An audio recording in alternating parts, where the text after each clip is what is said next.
Et bien le bonjour les sportifs et les sportives, évidemment, j'espère que vous allez bien, que vous avez la maxi patate et que vous êtes en train de rouler, voire marcher sur vos objectifs. Aujourd'hui on se retrouve, l'objectif c'est d'aller tout là-haut. On va aller s'éclater, 2 jours de rando, une journée en tente, une nuit à dormir en tente. L'objectif, on va monter le mont Rinjani, c'est le volcan le plus haut d'Indonésie. Là où on est actuellement, donc le volcan qui est juste à côté de Bali, situé sur l'île de Lombok. Pour y aller, là, réveil 6h, on est pas mal. Il fait plutôt beau, mais île volcanique, tu connais, il risque d'y avoir énormément de nuages. On va partir, on va 1 heure de voiture, début de la randonnée, petit check-up médical, on va faire un check-up, je sais pas trop en quoi ça consiste, on va voir. Ensuite, aujourd'hui, on fait environ 12 km et 1800 de D+. Demain, réveil à 2h du mat, je vous emmène, lever de soleil, évidemment tout là-haut pour se régaler. Lever de soleil, on redescend, et donc en gros, demain, ça fera 20 km, 1000 de D+, et 2007 de D- à manger, parce que le haut est à 3700 mètres d'altitude, et c'est le plus haut sommet qu'on a jamais monté. Le plus haut, c'était le Piton des Neiges à La Réunion. Et là, du coup, on va remettre 700 mètres de plus. Mais comme l'objectif, c'est 7 summits, ça devrait aller. Allez, je vous emmène avec moi. Ça y est, 8h30, on est arrivé au pied du mont Rinjani. Il s'est un peu couvert depuis ce matin, il y a un peu plus de nuages. Là, on est avec l'équipe, le crew qui nous accompagne. Alors, c'est un peu comme pour l'Everest, c'est la première fois qu'on en voit, mais il y a des porteurs. Et les porteurs, waouh, ils portent environ 15-20 kilos sur le dos avec un bambou.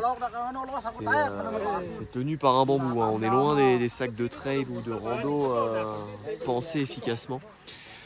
Donc bon, c'est assez impressionnant. On est parti, on a 1700, 1800 sur à peu près entre 8 et 12 bornes à peu près, je sais pas trop où monter. Et on va là-haut dans les nuages et normalement on dort à côté du lac de Soufre avec vue sur le lac de Soufre tout là-haut. Je vous emmène, ça devrait être beau, ça devrait être pluvieux, donc j'espère qu'on va réussir à filmer quelque chose. Tu viens? Je t'emmène? Bon, ça y est, ça fait presque une petite heure qu'on est parti. 50 minutes. On est dans les chemins de pâturage. C'est relativement cool pour l'instant. Il a dit qu'il y avait différents stops. Il y avait un premier stop facile avec 200 mètres de D+, sur les chemins de pâturage et d'attelage comme ça. Et ensuite, en gros, la difficulté commencera au stop 3 ou 4. Où là, on va manger quasiment 1000 de D+, sur des portions à 45 degrés, nous a-t-il annoncé. Ça va être sympa. Ça risque d'être sympa.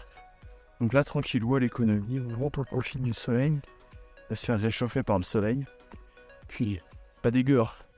Concrètement, on va vers les nuages. Toujours, il faut juste des nuages, ça va. Et voilà, 5 km, une grosse heure et demie. Pas beaucoup de D+, pour l'instant, comme je vous disais. On va aller manger là. Doit être un truc genre 400 de D+. Donc pas le gros. Le gros arrive après. Là, on va aller se poser là. Nos porteurs arrivent avec la bouffe. Les porteurs sont des gens incroyables. Ils sont en tongs, ils portent à bout de bambou sur une épaule, 35 kg. Ils nous ont fait essayer là tout à l'heure.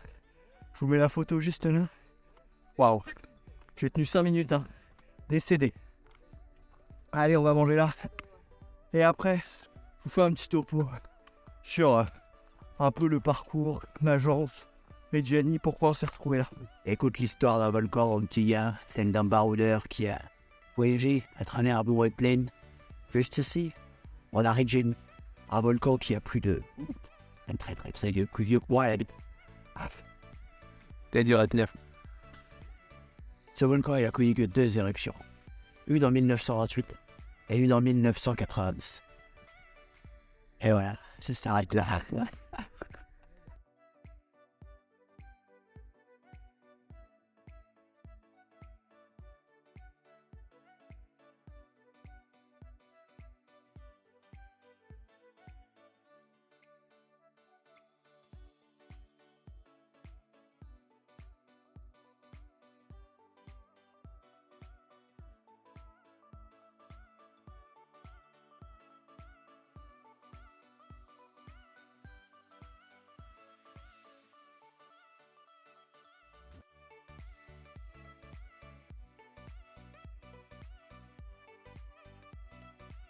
Et voilà à peu près la moitié de la première partie de la montée avant le camp de la base vie.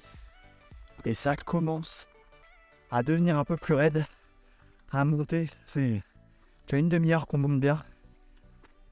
Je voulais vous parler un peu de l'agence avec laquelle on est venu, combien on a payé et tout, mais en fait, souffle un peu court.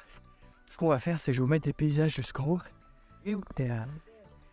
Et en haut, on se pose et on débriefe, parce que là on alterne avec la pluie, le brouillard. Je vous mets quelques paysages et on se retrouve là-haut, sauf si j'ai autre chose à vous dire avant. Peut-être qu'on se reprendra avant dans les tronçons à 45%. Ça va être pas mal. Allez, on fait ça et je vous débriefe ça là-haut. Et ça y est, on est arrivé au camp. Bien arrivé en vie. 1600 D+, ça va. Disons que c'était l'échauffement. J'éteins ma montre en même temps. Ah, c'est pas ouf dans la vidéo. Mais tu connais la montre avant tout. Là, on est censé avoir un putain de spot. Vue sur le lac.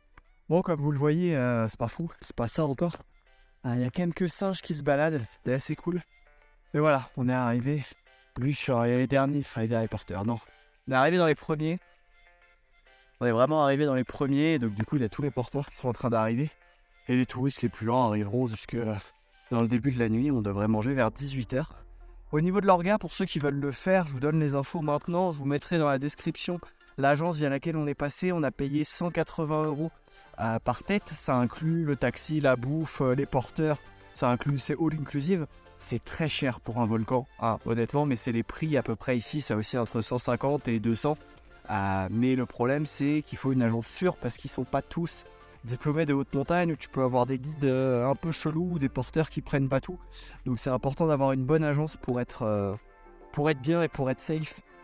Donc voilà, je vous mettrai les liens de l'agence directement en dessous. Pour la suite du programme, là, on va aller manger avec eux, faire un petit goûter, installer la tente.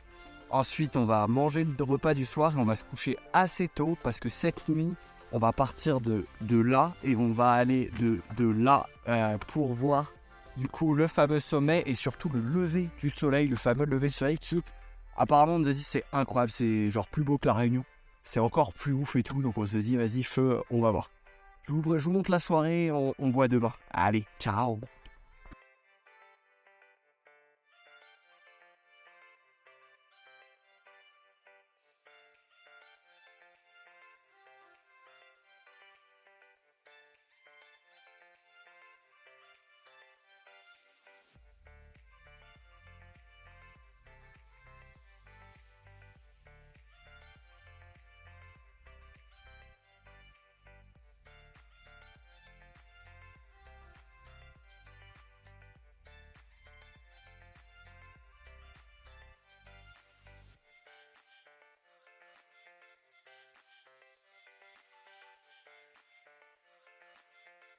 Ça y est, on est arrivé après presque 4 heures de marche. 3 heures, ouais, 3 heures de marche, 3 bonnes heures de marche. On a 2 heures pour redescendre, on est arrivé au sommet, il y avait un peu la queue, je vous mets les images. Mais c'était dur, la fin était un peu dure, mais voilà, on est à 3007. Je vous laisse avec le sunrise et surtout sur la descente, là vous voyez pas, derrière moi il y a le lac. Ça va être magnifique, je vous emmène avec moi sur la descente aussi, parce que la descente on l'a faite de nuit, j'ai pas pu vous montrer les paysages. Mais ça s'annonce incroyable. Allez, on est parti profiter du lever de soleil.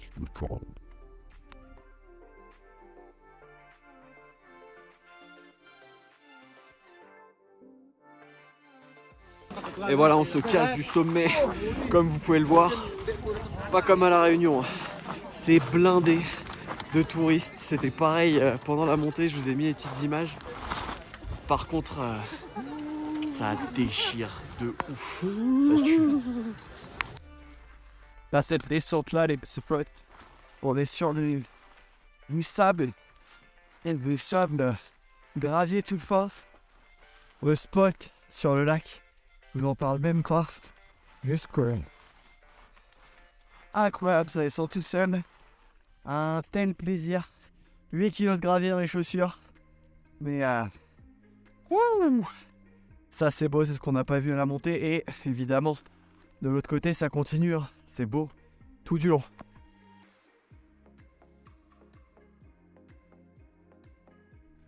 La descente est vraiment ouf. On est dans du sable. C'est un régal. On vient tout là-haut. Là, en train de descendre avec vue. Je m'en remets pas de la vue. Elle est magnifique. On est sur de la roche volcanique poudreuse. Espèce de plaisir, alors faut quand même rester vigilant. Mais c'est tellement appréciable. Ça glisse tout seul. Hop. Ça glisse tout seul. Tellement on est mieux là. Quand même rester vigilant, disais-je. Parce qu'on peut quand même tomber. Mais sans se faire mal. Donc ça va. Allez. À tout à l'heure. Je vais faire une sieste.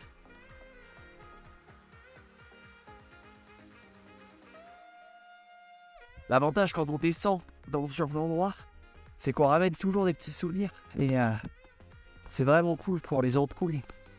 Un plaisir. Si vous voulez mes astuces, videz vos chaussures régulièrement. Voilà, c'est des astuces sportives du Thibaut. Hein, j'espère que ça vous fait plaisir. Allez, on continue.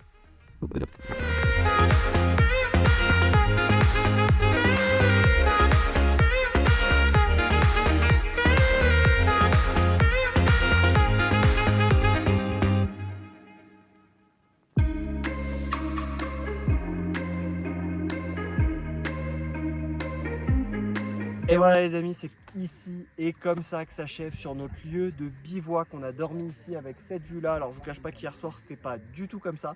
Mais là ce matin, quel plaisir, on revient de tout là-haut. Et maintenant on apprécie la vue, on a nos petits porteurs qui sont en train de nous préparer à manger. Ça c'est vraiment du camping niveau luxe. On nous a même amené un oreiller hier soir. C'est la première fois je crois que je fais du camping avec un oreiller et c'est assez agréable. Même s'il a plu, qu'on a eu un peu frais et que on n'a pas très bien dormi. Mais c'était très très cool. On finit avec cette vue sur le cratère de Reggiani. J'espère que vous avez aimé la visite. Je ne vous emmène pas jusque tout en bas parce que vous l'avez vu, il y a pas mal de nuages. Vous l'avez vu hier sur la partie montante. Donc je ne vous emmène pas, c'est ici ça se termine. N'hésite pas si jamais tu as aimé la vidéo à t'abonner, à liker, à partager, à me poser tes questions si tu as prévu d'y aller aussi. J'y répondrai avec grand plaisir. Et on se retrouve bientôt pour une nouvelle vidéo, peut-être un prochain volcan à Bali. Je pense qu'il y en a un qui va arriver. Ça va être un peu fun. Je vous en dis plus la prochaine fois. Ciao l'équipe!